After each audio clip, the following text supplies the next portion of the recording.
ನಾಳೆ ದಿನ ಮಗುಗೆ ಅಂತ ಸ್ಕೂಲಲ್ಲಿ ಯಾವುದೋ ಟೈಫಾಯ್ಡ್ ಔಟ್ಬ್ರೇಕ್ ಆಯಿತು, ಹೆಪಟೈಟಿಸ್ ಜಾಂಡೀಸ್ ಬಂದಿತ್ತು ಯಾರಿಗೂ, ಅಪ್ಪಿತಪ್ಪಿ ನಿಮ್ಮ ಮಗುಗೆ ಬಂದರೆ ಆ 2,000 ರೂಪಾಯಿ ವ್ಯಾಕ್ಸಿನ್ ಬದಲು ನೀವು 2 ಲಕ್ಷ ಖರ್ಚಾಗುತ್ತೆ ಹಾಸ್ಪಿಟಲಲ್ಲಿ, ಕಾಯಿಲೆ ಬಂದಮೇಲೆ ಟ್ರೀಟ್ ಮಾಡ್ಕೊಳ್ಬೇಕು.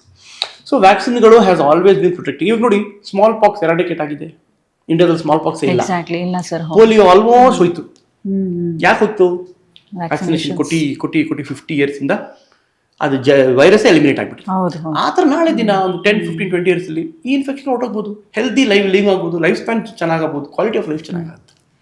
ಸೊ ವ್ಯಾಕ್ಸಿನೇಷನ್ ದಯವಿಟ್ಟು ಮಾಡಿಸಿ. ಏನೇ ಡೌಟ್ ಇದ್ರೆ ನಿಮಗೆ, ಇಲ್ಲ ಸರ್ ಮಗು 3 ವರ್ಷ ಆಗಿದೆ, ವ್ಯಾಕ್ಸಿನ್ ಯಾವುದು ಮಾಡಲಿಲ್ಲ, 5 ವರ್ಷ ಆಗಿದೆ, ಡಾಕ್ಟರ್ ಹತ್ರ ಮೀಟ್ ಮಾಡಿ, ಅವ್ರು ಡಿಸ್ಕಸ್ ಮಾಡಿ ಹೇಳ್ತಾರೆ ಯಾವ್ದು ವ್ಯಾಕ್ಸಿನ್ ಕೊಡ್ಬೋದು, ಯಾವ್ದು ಮಿಸ್ ಆಗಿದೆ ಅಂತ.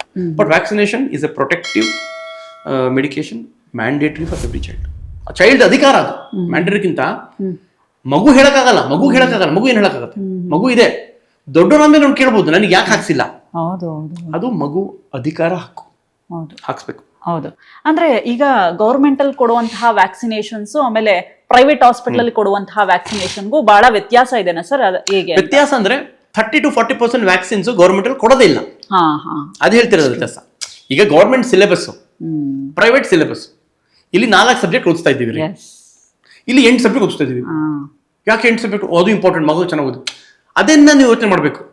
ಸೊ ಈ ಸಬ್ಜೆಕ್ಟ್ ಓದಿದ್ರೆ ಕೆಟ್ಟದ ಮಗುಗೆ ಅಲ್ಲ, ಬೆನಿಫಿಟ್ ಸಿಗುತ್ತೆ. ಬಟ್ ನಿಮ್ಮ ರೀಸನ್ ಇಂದ ನೀವು ಓದಿಸ್ತಿಲ್ಲ. ಅದೇ ತರ ವ್ಯಾಕ್ಸಿನ್ ಅಲ್ಲಿ ಇಷ್ಟು ಕೊಡ್ತಿದ್ದಾರೆ ಅಷ್ಟೇ, ಇಲ್ಲಿ 30% ಎಕ್ಸ್ಟ್ರಾ ವ್ಯಾಕ್ಸಿನ್ ಇದೆ, ಅಲ್ಲಿ ಕೊಡ್ತಿಲ್ಲ. ಅದು ಮೇ ಬಿ ಇವತ್ತು ನಾಳೆ ಅಲ್ಲಿ ಇಂಪ್ಲಿಮೆಂಟ್ ಆಗ್ಬೋದು, ಗೌರ್ಮೆಂಟ್ ಅಲ್ಲಿ ಬಿಲ್ ಪಾಸ್ ಆದ್ರೆ 5 ವರ್ಷದಲ್ಲಿ ಅದು ಆ್ಯಡ್ ಆಗ್ಬೋದು. But parents decision.